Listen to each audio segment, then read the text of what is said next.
Cord cutting is a very interesting process that is generally used to help clients get over a relationship. But there is another very powerful application of cord cutting that most people do not realize, and that is towards belief change. Now, before we talk more about what is the process and the steps involved, you know that your one small action can help others learn from this video as well, right?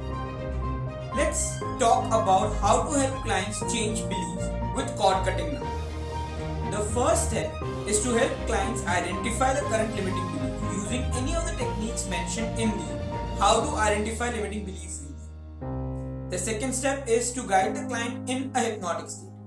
If you don't know how to induce a hypnotic state, use any guided meditation or relaxation process. When done effectively, these processes induce a hypnotic state in the client. Third step is to ask the client to imagine themselves entering a tunnel that has the white light on the other side.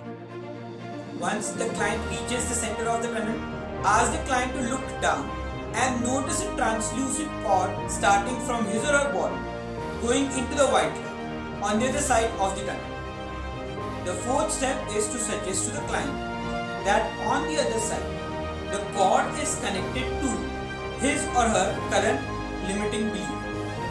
Ask the client to pull the cord and continue pulling till he or she notices a cloud with the current limiting belief mentioned on it. After the client pulls in the belief cloud, the fifth step is to ask the client to look around and find a giant scissor that he or she can use to cut the cord as close to the body as possible without hurting themselves. Once the cord is cut, the sixth step is to ask the client to notice that the limiting belief cloud has gone into the light and he or she is completely free from that belief. Suggest to the client that he or she will find a band-aid in the tunnel that needs to be applied where the cord was cut from. Next, suggest that by the time he or she comes back out of the tunnel, the wound created by cutting the cord will be completely healed. Lastly, you can also suggest to the client that a new cord will connect him or her to a belief that will be in sync with their desired outcome.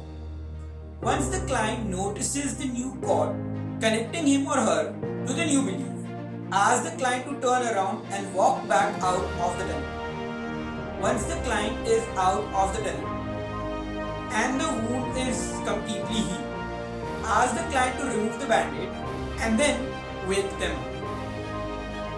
This particular process works best in combination with hypnosis.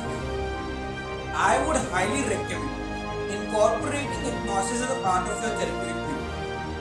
If you are looking for a course to help you develop advanced therapeutic skills with super specialization in hypnosis, then I would highly recommend the Cognitive Hypnotic Psychotherapy Diploma. You can check it out by visiting chp.ichars.com. If you have any questions, feel free to ask them in the comments and I would answer them during our Friday Q&A sessions on Facebook and YouTube.